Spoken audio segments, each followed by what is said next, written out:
G'day YouTubers. When I started this video, I thought it was going to be the last video in the series. In fact, I might have even mentioned that in some of the early audio before I'd recorded this introduction.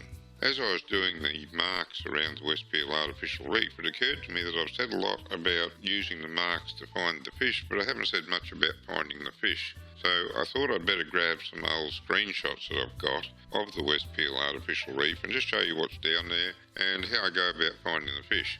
I might spend half an hour looking around before I start fishing, because there's no point in dropping your line where the fish aren't. You've got to find the structure and there's got to be fish on it.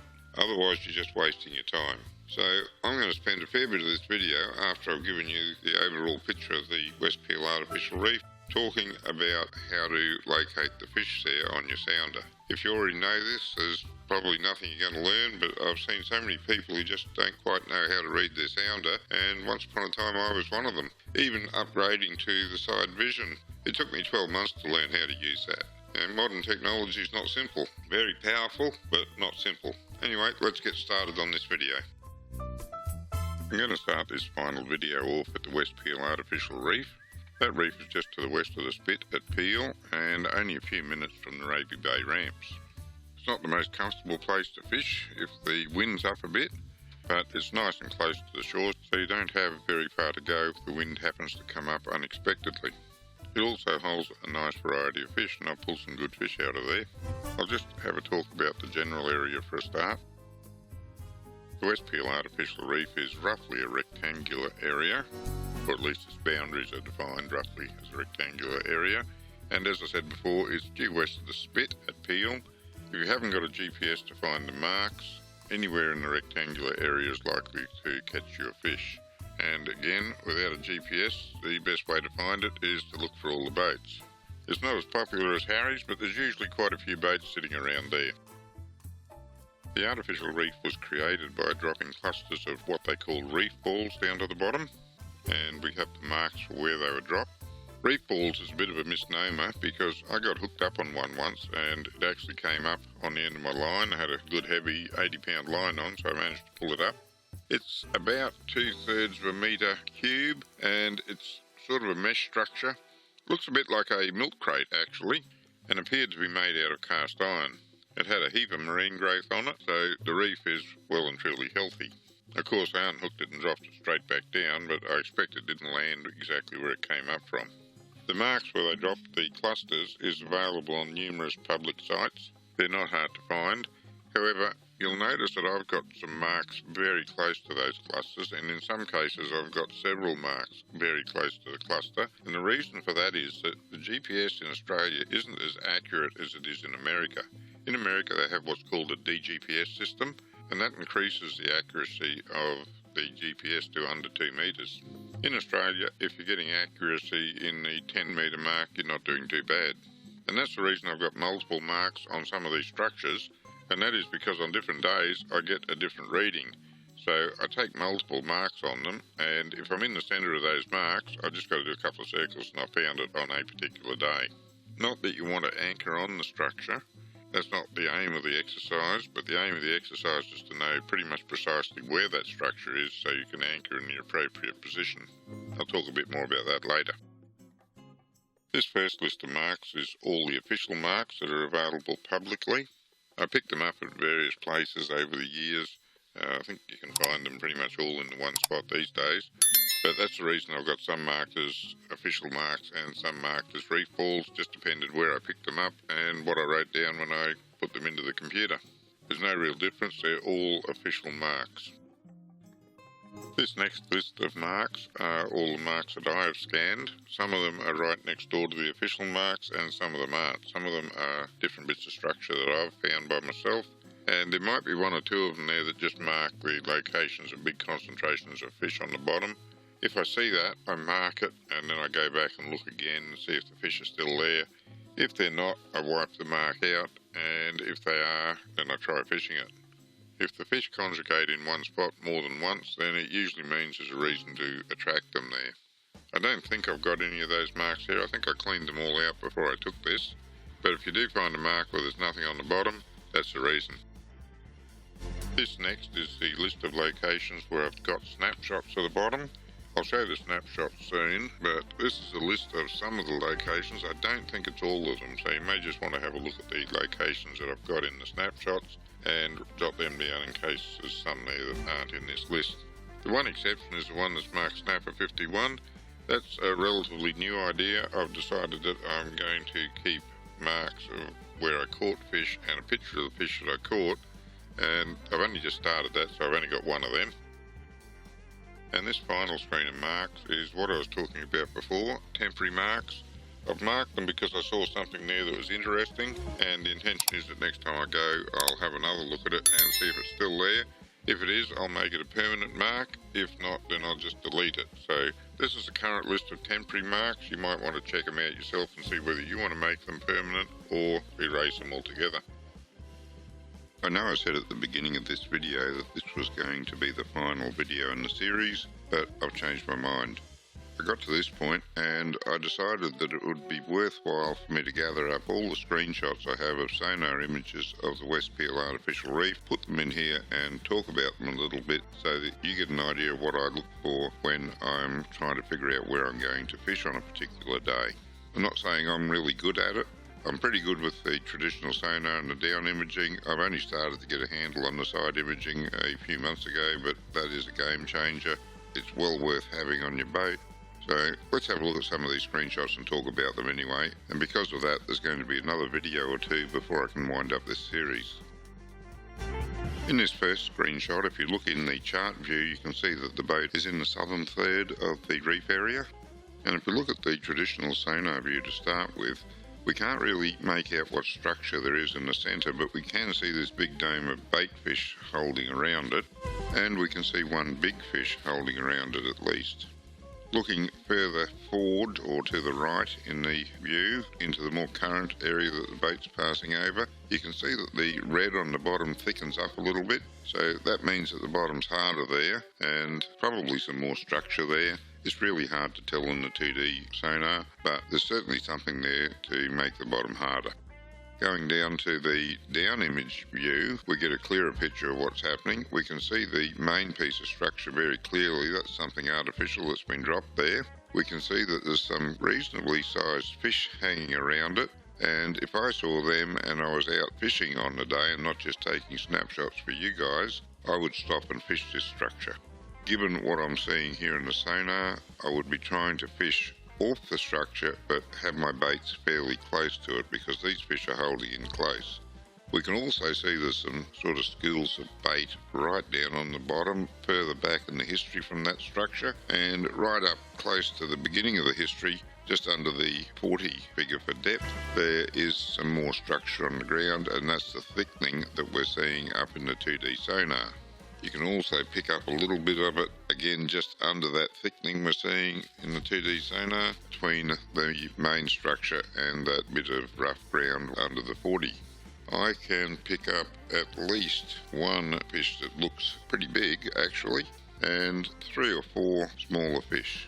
Really difficult to tell size of fish in the sonar. It depends on so many factors, but I'd be thinking that one fish is worth stopping and dropping a line on to see if I can get him.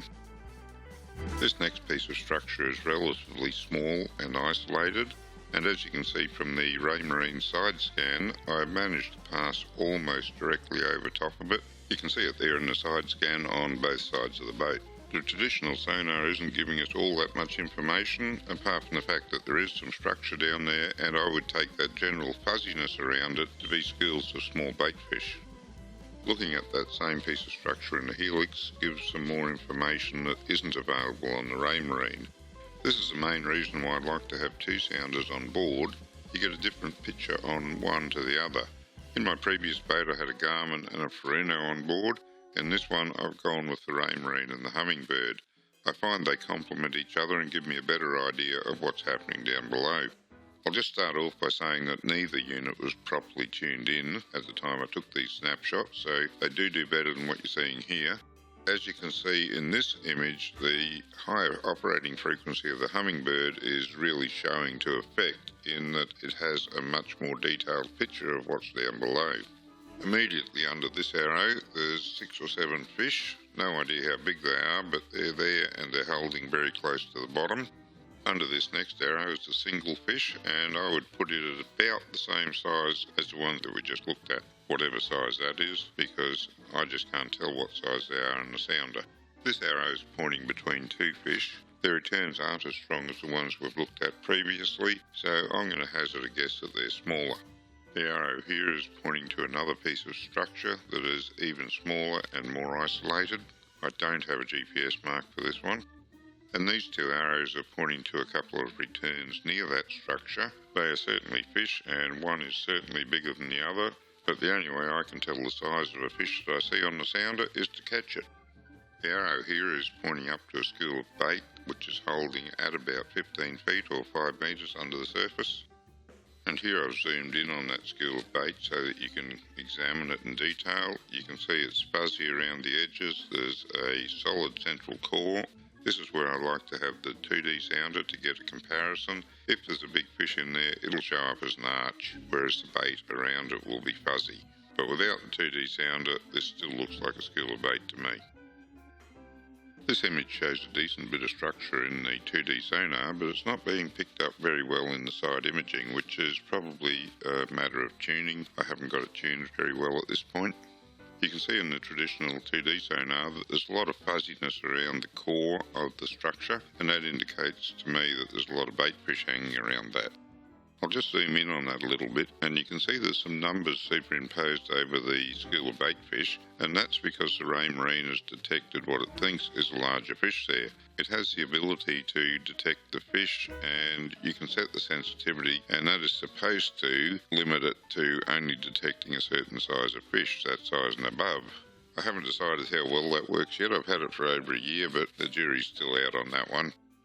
But if we zoom in a bit further, we can make a few observations for ourselves, and one of them is that we can see some yellow arches in there. A couple of those arches I can see are showing some red spots towards the centre, or at least some deeper yellow, so they're likely bigger fish. Because the numbers, the depth, and those depths are in feet by the way, are superimposed over top of it, it's a bit hard to actually see exactly what the ray marine thinks it's found. But no doubt there are some fish there. We just have to throw a line down and bring one up to see how big it is. Switching over to the hummingbird image, we can see that the structure is distributed over a fairly wide area, and individual pieces of the structure are somewhat isolated. I was a little bit slow off the mark getting the screen capture for this in the hummingbird, so you can see that in the 2D sonar and the down imaging, it's almost scrolled off the screen before I managed to capture it.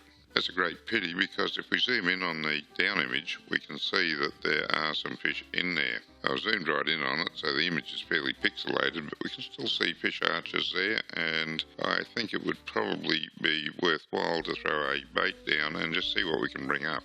There's no guarantee that they're big enough to keep, but unless I throw a line down there, I'll never know. In this image, the boat is still down towards the southern end of the artificial reef. We're coming up on some structure that's circled in the 2D sonar, and you can just see it coming in at the top of the side imaging, mostly on the left-hand side of the boat. You can see a rather large fish in the side imaging up in the water column, and the sonar is casting a shadow from the fish to the bottom. I find it's quite often easier to see the shadow than it is to see the actual fish itself. By zooming in on the structure in the 2D sonar, we can see that the ray marine unit has detected at least two fish there. It's marked them at 40 feet, and the numbers are actually hidden behind the 40-foot depth line, but it thinks there's two fish there, although we can't see enough of the actual image itself to make any determination, and it's that long ago I've forgotten if there was anything worthwhile there once it scrolled a little bit further or not. We might pick it up in the next image from the hummingbird helix. This is the same scene taken from the hummingbird helix. You can see most of the detail that we've already looked at. The structure is scrolled a little bit further onto the screen. We see our big fish there in the water column in the side imaging, and of course the side imaging is showing a little bit more detail on the structure. I'm not sure what that large return is up in the water column. Looking at it in the helix, it could be a turtle. Again, only way to be sure is to dive in and have a look, or perhaps do another couple of passes over it with the sonar to refine the image.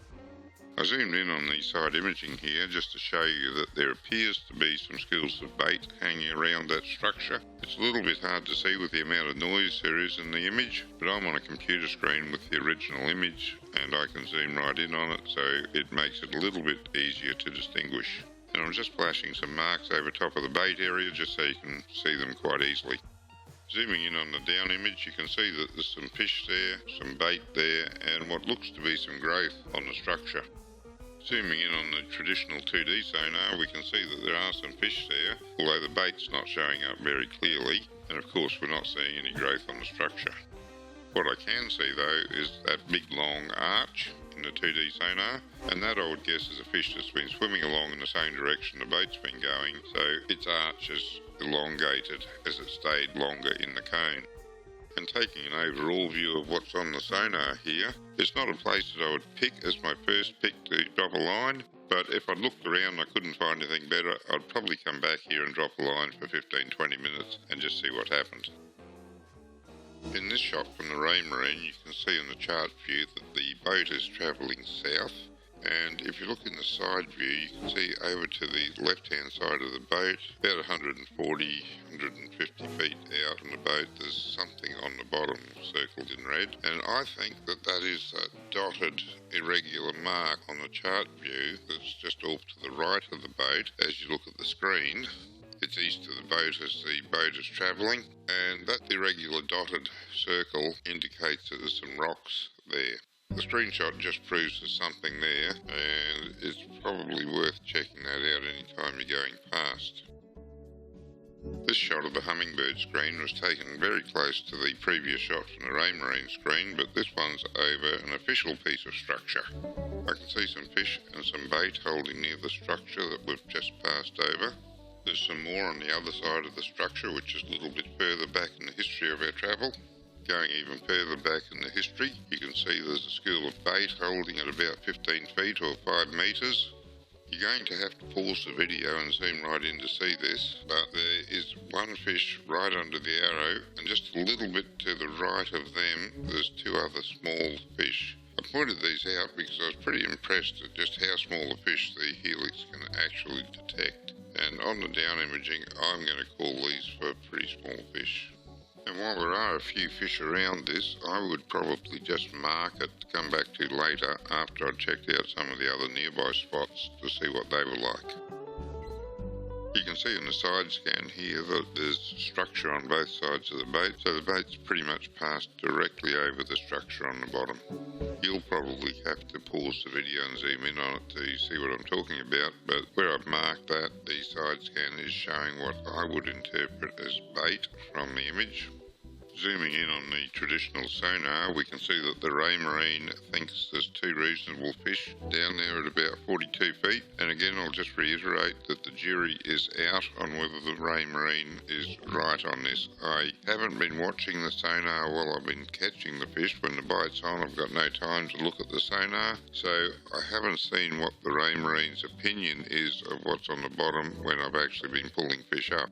One day I'm going to have to take the time to do it, but I usually get so carried away with bite once it starts that I just forget about everything else, and sometimes including the camera. Still looking at the zoomed in shot of the traditional sonar on the Raby Marine screenshot, I've just marked there where I think there's bait schools. I don't see anything worthwhile in the shot itself, but the traditional sonar is not good at picking out individual fish. Looking at the hummingbird helix screenshot from the same area, I'll just zoom in on the side view and the down image just to point out that that line there that you can see in both modes is a fish that's been swimming along in much the same direction as the boat's been going, so he stayed in the beam longer and given a longer line. Doesn't help us in determining his size, but it's made it easier to see him because he stayed in the beam for longer, and that longer line, particularly in the side imaging, makes it easier to see. Now zooming in to have a look at the hummingbird down imaging, I think that the two fish that are marked here are the two fish that the Raby Marine thought were big enough to alert me about. and just having a look to see what else I can see in the zoomed in down image. I put some arrows pointing to every area that showed anything. Nothing there to excite me. I'd have to agree with the Ray Marine that the other two marks are the only two that seem like they'd be any sort of reasonable fish. The rest of these are bait or something quite small, I think. As I say, I can't guarantee sizes on the sonar, but I do tend to discount any return that seems quite tiny.